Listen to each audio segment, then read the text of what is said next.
Eu sou o Zé, contador de histórias. Não aquelas histórias que a gente ouve na varanda, tomando café com pão de queijo, mas as que deixam um frio na espinha, um peso no peito, como se algo estivesse te olhando pelas costas.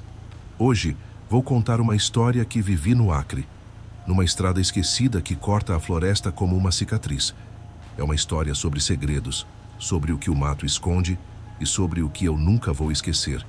Então, se ajeite aí, apague a luz se tiver coragem e me acompanhe. Mas já aviso, essa história não tem um final bonitinho. Ela termina com perguntas, com sombras, com algo que ainda me persegue. Tudo começou em 1997. Eu era caminhoneiro, daqueles que cruzam o Brasil carregando de tudo, madeira, grãos, até uns carregamentos esquisitos que a gente não pergunta muito. Naquela época, eu rodava pelo interior do Acre, uma terra que mistura o cheiro doce da floresta com um silêncio que parece vivo, como se a mata tivesse olhos. Minha rota era a rodovia estadual 402, uma estrada de terra batida que liga Rio Branco a Cruzeiro do Sul. Quem já passou por lá sabe. É uma viagem longa, cheia de curvas, com trechos onde o mato engole a pista e o celular não pega nem por milagre. Eu dirigia um Scania velho, barulhento, com um rádio que chiava mais do que tocava. Era uma noite de lua nova, escuridão total, só o farol cortando a penumbra. O ar estava pesado, com aquele cheiro de terra molhada misturado a algo que eu não identificava. Talvez podridão, talvez algo queimado. Eu estava exausto, vindo de uma entrega em Sena Madureira, e tudo o que queria era chegar ao próximo posto, tomar um café ralo e dormir umas horas antes de seguir viagem. Mas naquela noite algo estava diferente. O ar parecia denso, como se eu estivesse respirando fumaça. E o silêncio?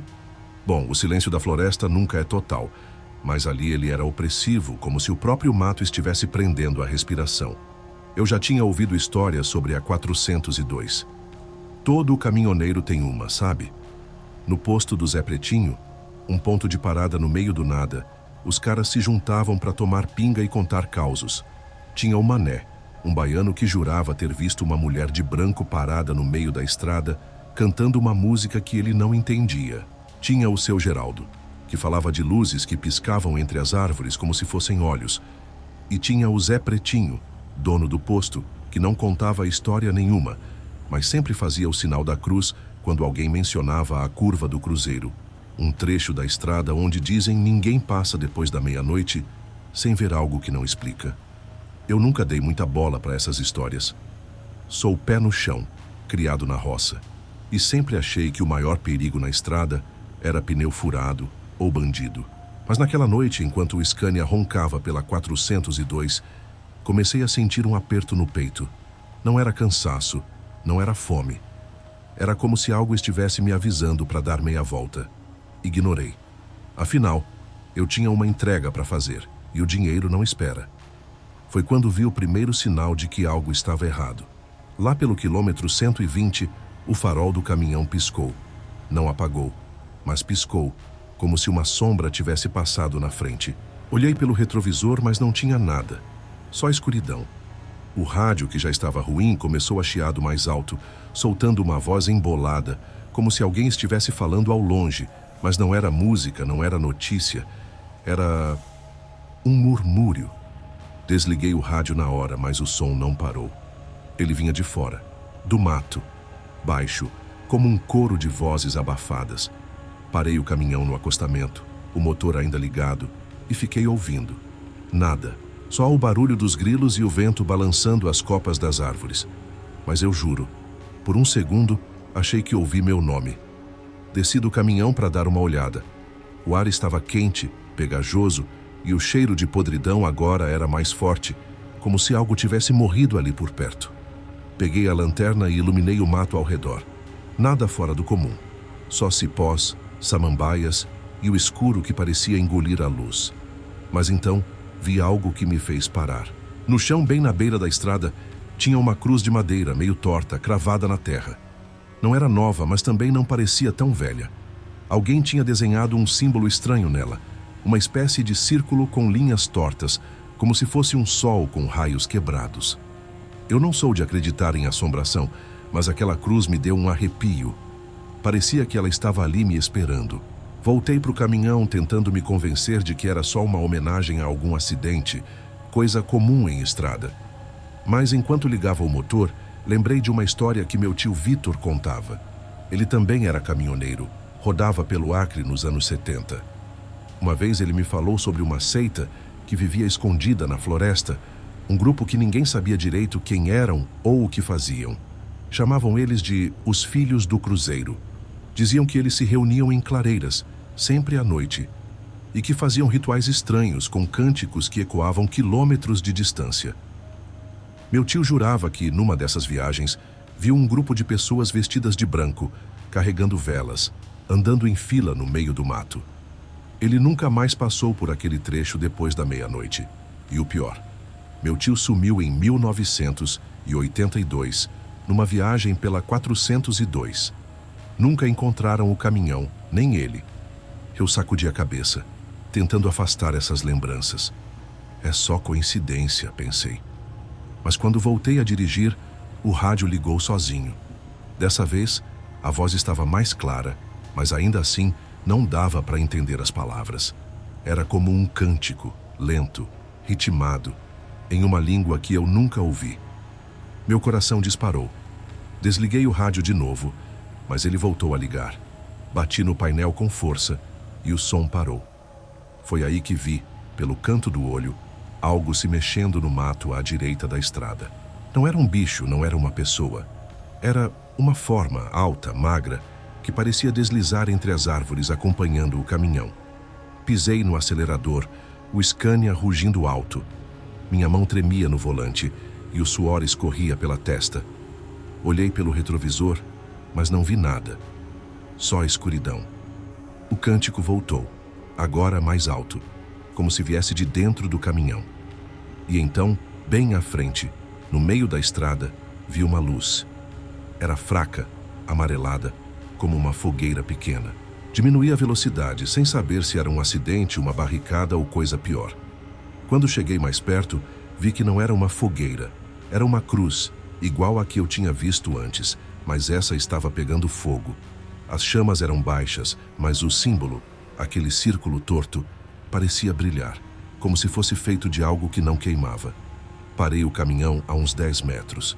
Meu instinto gritava para dar ré e sair dali, mas meus olhos estavam grudados na cruz. E então, ouvi passos. Não no asfalto, mas na terra, no mato ao redor. Passos lentos, ritmados, como se várias pessoas estivessem se aproximando. Olhei para os lados, mas não vi nada. Só o escuro, só o silêncio. E de repente, uma voz clara, bem atrás de mim, dentro do caminhão, sussurrou: "Você já viu o cruzeiro, Zé? Agora ele te viu." Eu virei tão rápido que quase bati a cabeça no volante. Não tinha ninguém ali. A cabine estava vazia, a porta trancada. Mas o cheiro de podridão agora estava dentro do caminhão, forte, como se algo estivesse sentado no banco do carona. Meu coração batia tão alto que parecia que ia explodir. Olhei para a cruz em chamas à frente e juro por Deus, ela parecia maior, como se estivesse mais perto.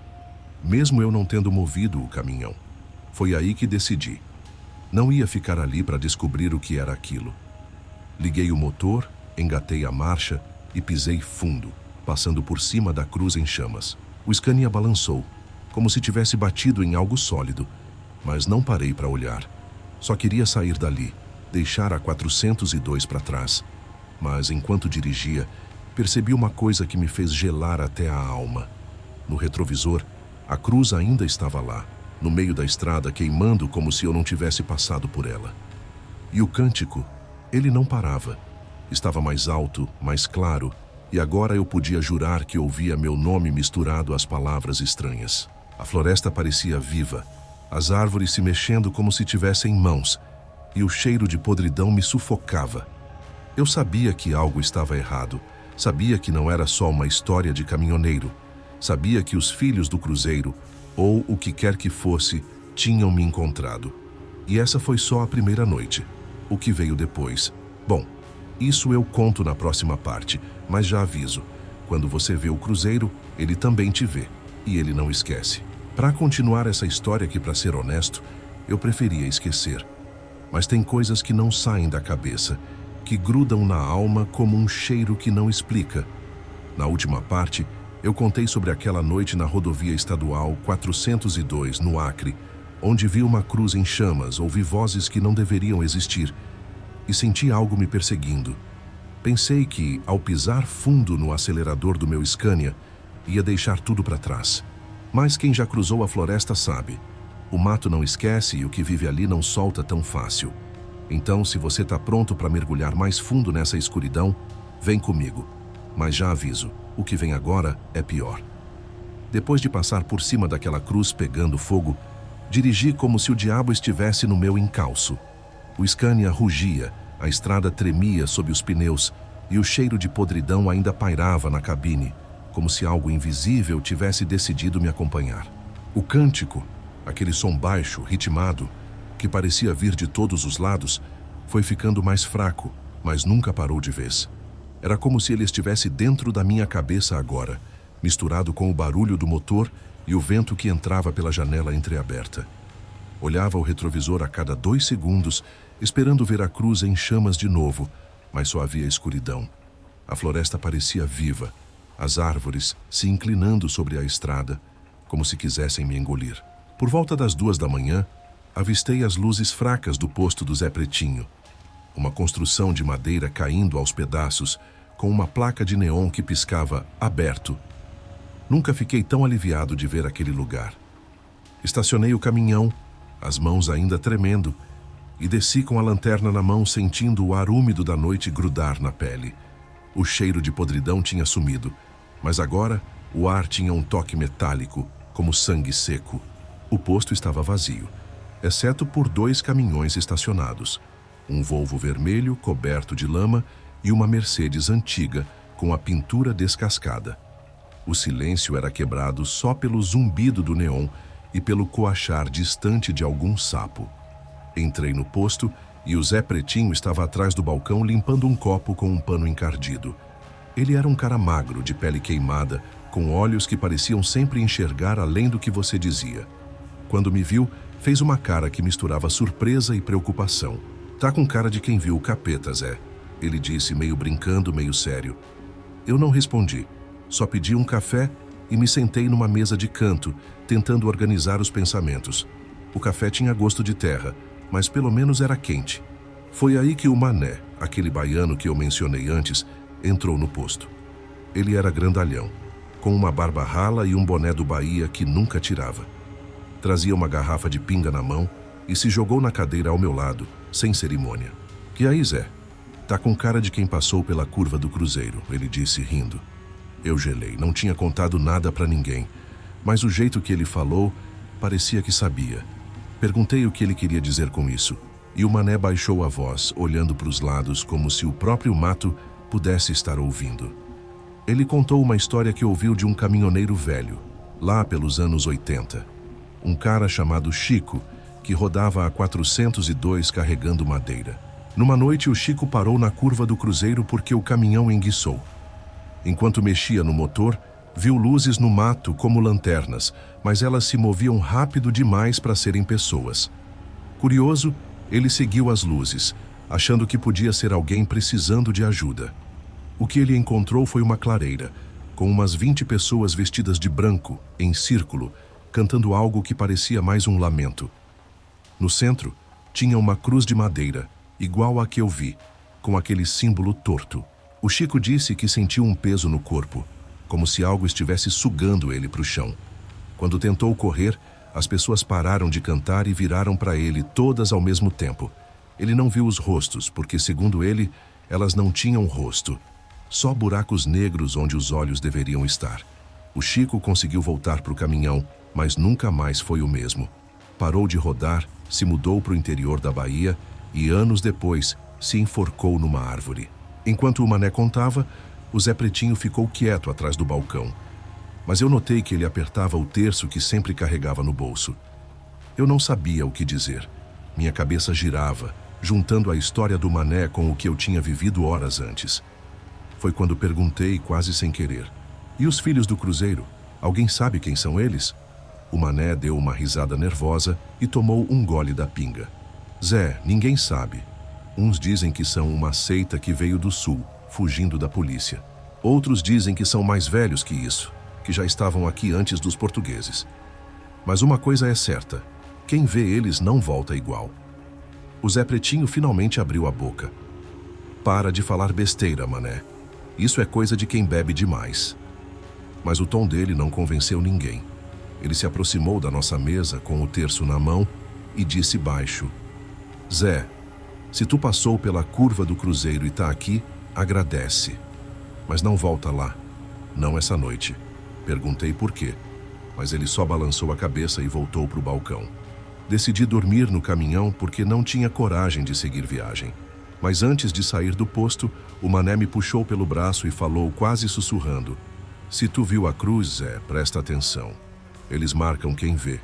E quando marcam, não largam. Ele apontou para o próprio peito, levantando a camisa. Tinha uma cicatriz mal feita, em forma de círculo com linhas tortas, igual ao símbolo da cruz.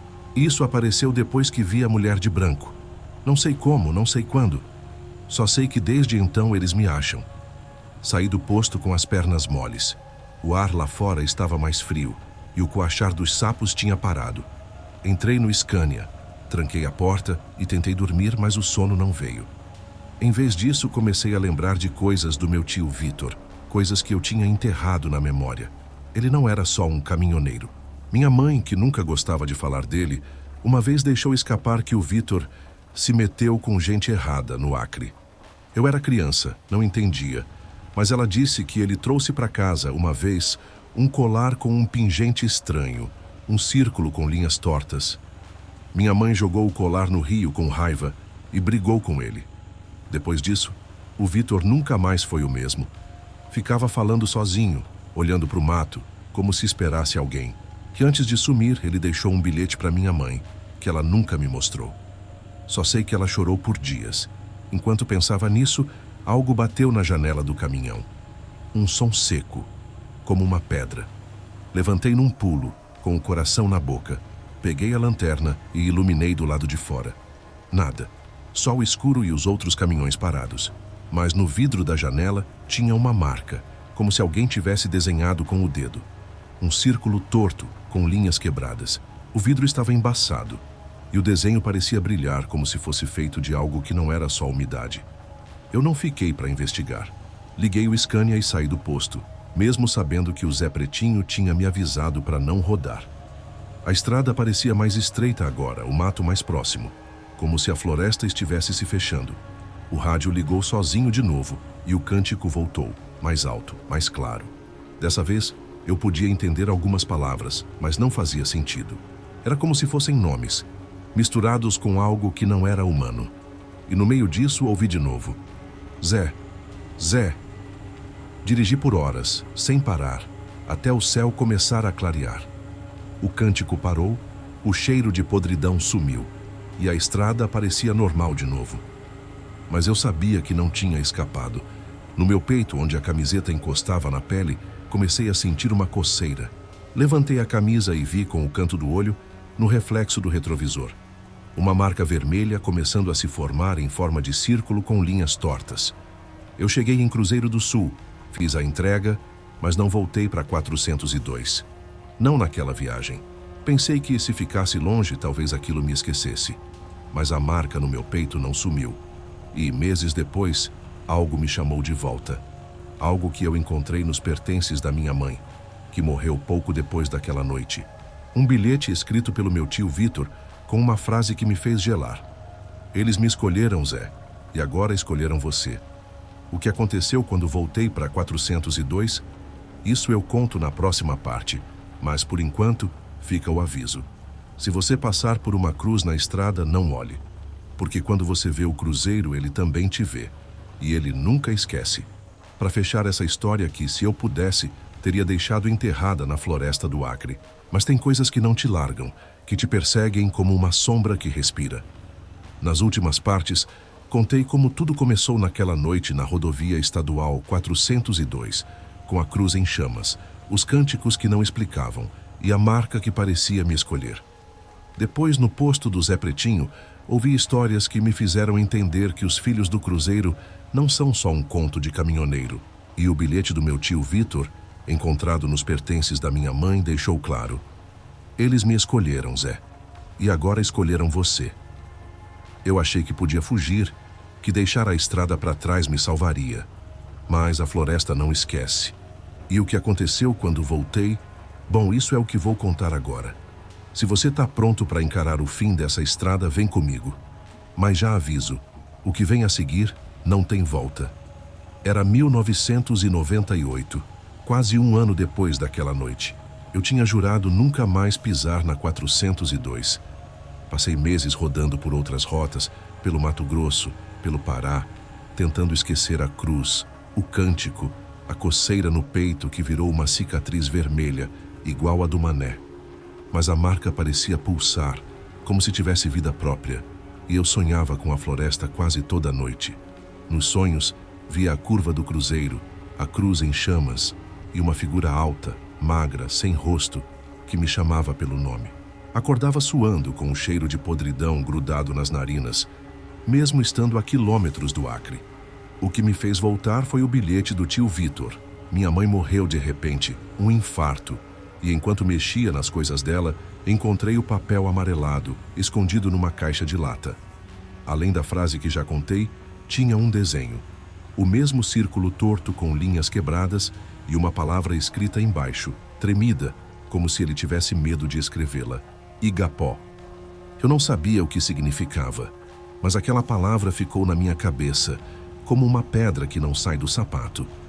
Perguntei para o Mané por telefone se ele sabia de algo.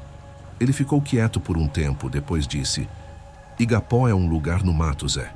Uma clareira alagada perto da curva do Cruzeiro. Dizem que é onde eles se juntam.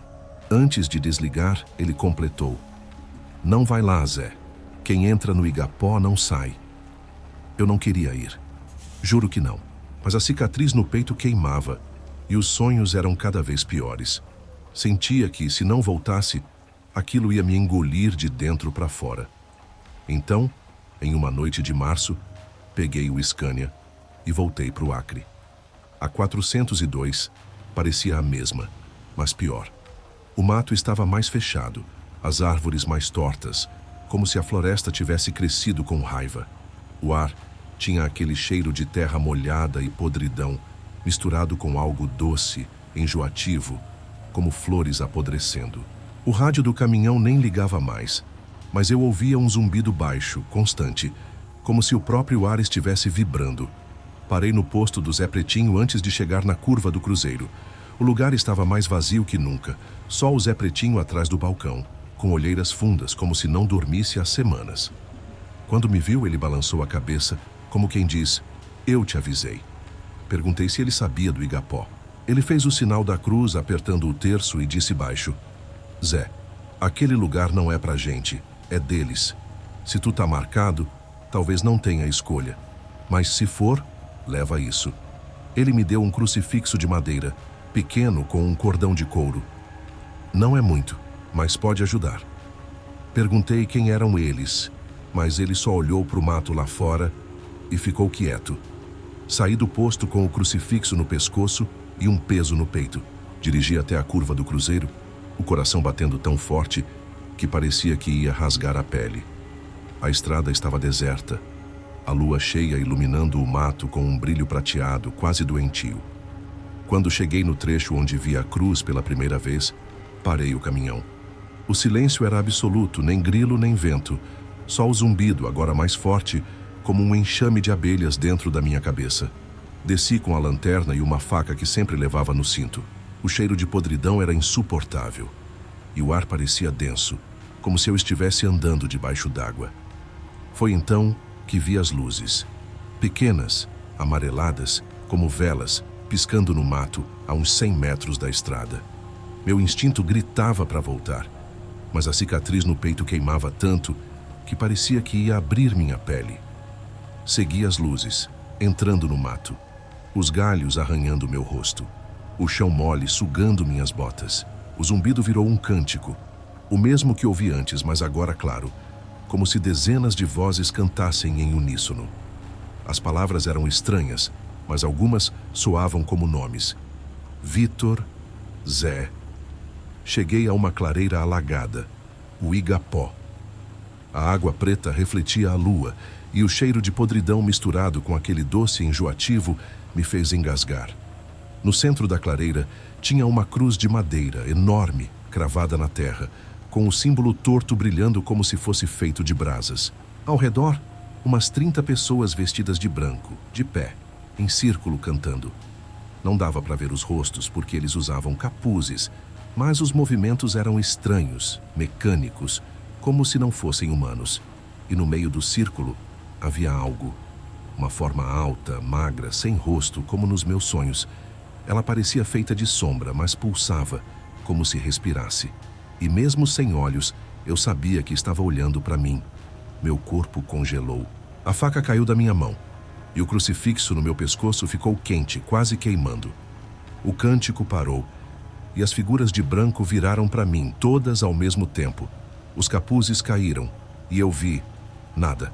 Onde deveriam estar os rostos, tinha só escuridão, como buracos que engoliam a luz. A forma no centro da clareira se moveu, deslizando na minha direção, e uma voz, não, várias vozes misturadas, falou dentro da minha cabeça. Você é do Cruzeiro, Zé. Sempre foi. Eu não sei como, mas gritei. Um grito rouco de puro pavor. Peguei o crucifixo e levantei na frente do peito, como se aquilo pudesse me salvar. A forma parou, e as figuras de branco recuaram, como se doesse nelas. Mas a voz continuou. Seu tio nos deu você. O sangue chama o sangue. Foi aí que entendi. O tio Vitor não tinha só visto a seita.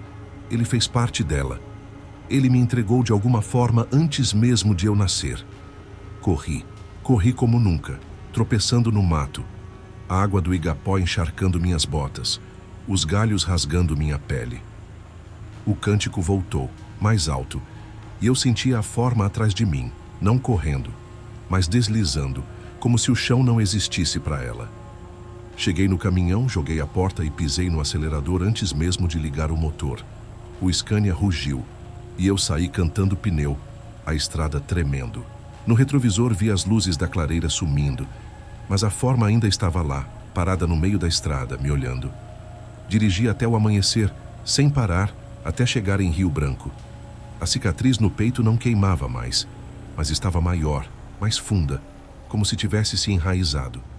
O crucifixo estava preto, como se tivesse sido queimado. Joguei ele fora, mas não adiantou. Os sonhos continuaram. E às vezes, quando passo por uma estrada à noite, ouço o cântico, baixo, como se estivesse me chamando de volta.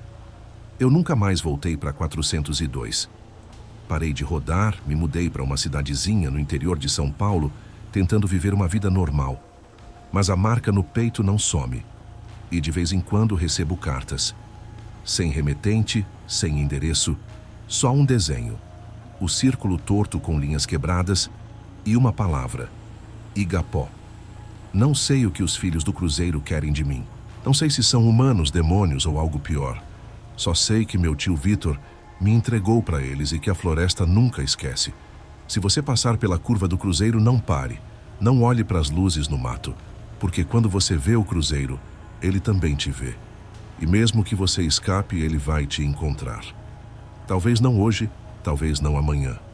Mas um dia, ele vai te chamar pelo nome, para fechar essa história que me persegue como uma sombra que não explica. Se você acompanhou até aqui, sabe o que vivi na rodovia estadual 402 no Acre. A cruz em chamas, os cânticos que pareciam vivos, a clareira do Igapó onde vi coisas que nenhum homem deveria ver. Eu enfrentei os filhos do Cruzeiro, ou o que quer que sejam, e saí de lá com uma cicatriz no peito e a certeza de que meu tio Vitor, de alguma forma, me entregou para eles. Pensei que ao deixar o Acre para trás, mudando para uma cidadezinha no interior de São Paulo, poderia escapar. Mas a floresta não esquece, e o que me marcou naquela noite ainda respira, ainda me chama. Essa é a última parte da história, e eu te aviso, ela não termina com alívio. Ela termina com perguntas, com um peso que não sai do peito. Se você está pronto para descer até o fim dessa estrada, vem comigo. Mas cuidado, o que você ouve agora pode te seguir também. Eu me mudei para Itapira, uma cidade pequena, daquelas onde todo mundo se conhece e o maior mistério é quem roubou as galinhas do vizinho. Era 1999 e eu tinha parado de rodar como caminhoneiro. O Scania ficou encostado, coberto de poeira, porque eu não conseguia nem olhar para ele sem lembrar da 402. Consegui um trampo numa oficina, consertando motores, tentando viver uma vida normal. Mas normal é uma palavra que não cabe mais na minha história. A cicatriz no peito, aquele círculo torto com linhas quebradas, nunca sumiu. Às vezes, coçava. Às vezes, queimava. E às vezes, juro que pulsava, como se tivesse um coração próprio. Os sonhos não pararam. Toda noite eu via a clareira do Igapó, a cruz brilhando, a figura sem rosto me olhando. Nos sonhos ela falava: "Você é do Cruzeiro, Zé. O sangue chama o sangue." Acordava com o cheiro de podridão nas narinas, mesmo estando a milhares de quilômetros da floresta. E as cartas continuavam chegando.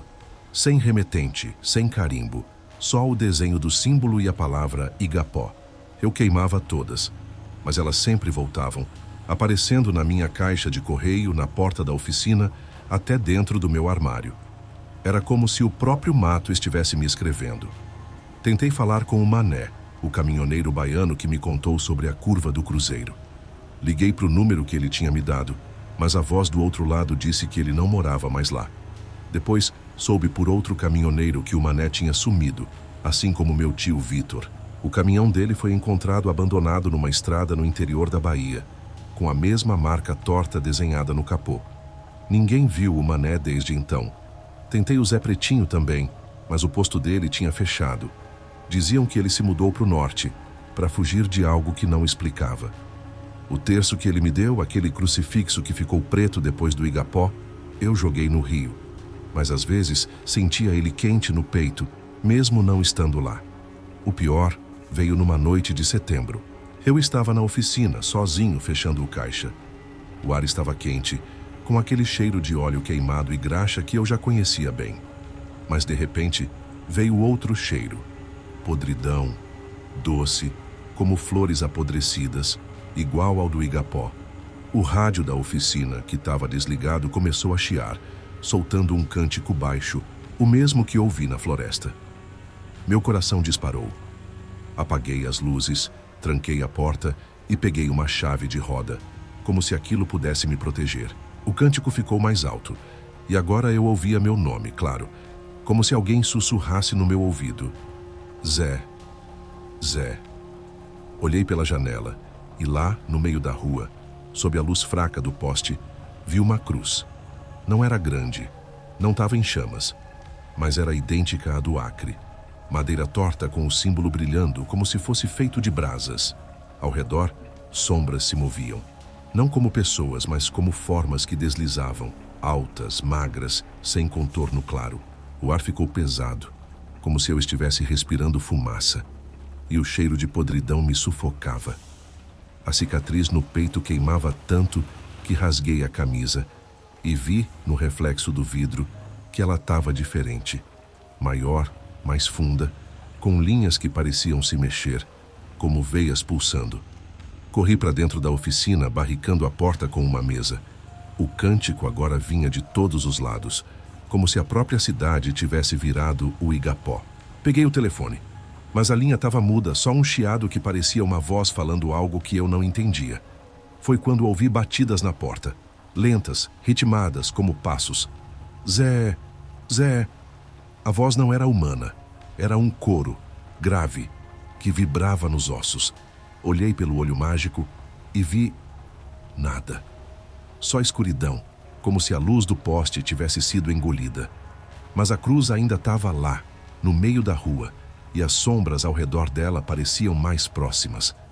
Eu não sei de onde tirei coragem, mas abri a porta. Não sei se foi a cicatriz me puxando ou o sangue do tio Vitor, que segundo eles me entregou. Lá fora, o ar estava gelado e o cheiro de podridão era tão forte que meus olhos lacrimejavam. As sombras estavam paradas, formando um círculo ao redor da cruz, e no centro a figura sem rosto. Alta, magra, feita de escuridão que pulsava como se tivesse vida. Ela não se movia, mas eu sentia ela dentro da minha cabeça, falando: "Você é nosso, Zé. O cruzeiro te escolheu." Segurei a chave de roda com força, mas minhas mãos tremiam. Gritei perguntando o que eles queriam, quem eram, o que meu tio tinha feito. A figura não respondeu com palavras. Em vez disso, o cântico ficou mais alto e as sombras começaram a se aproximar, lentas como se flutuassem.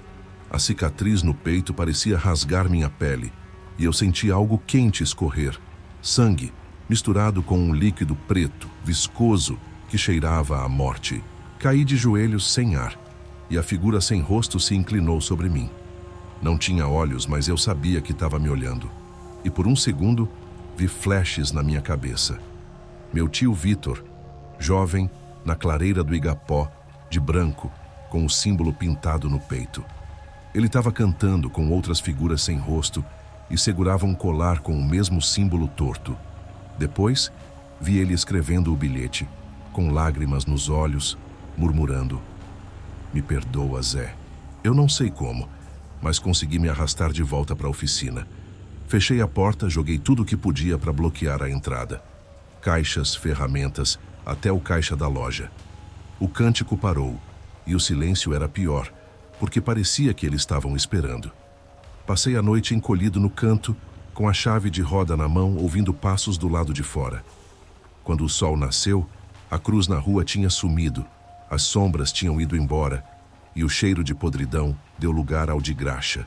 Mas a cicatriz no peito estava sangrando, e o líquido preto ainda escorria, manchando o chão. Eu não fiquei em Itapira. Juntei minhas coisas, vendi o que podia e me mudei de novo. Dessa vez para um lugar que não vou dizer. Não adiantou. As cartas ainda chegam agora com uma frase junto do símbolo: "O cruzeiro te espera." A cicatriz não cicatriza, e os sonhos são piores. Às vezes vejo a figura sem rosto na esquina da minha nova casa, parada, me olhando. Às vezes ouço o cântico no vento, mesmo morando tão longe do mato.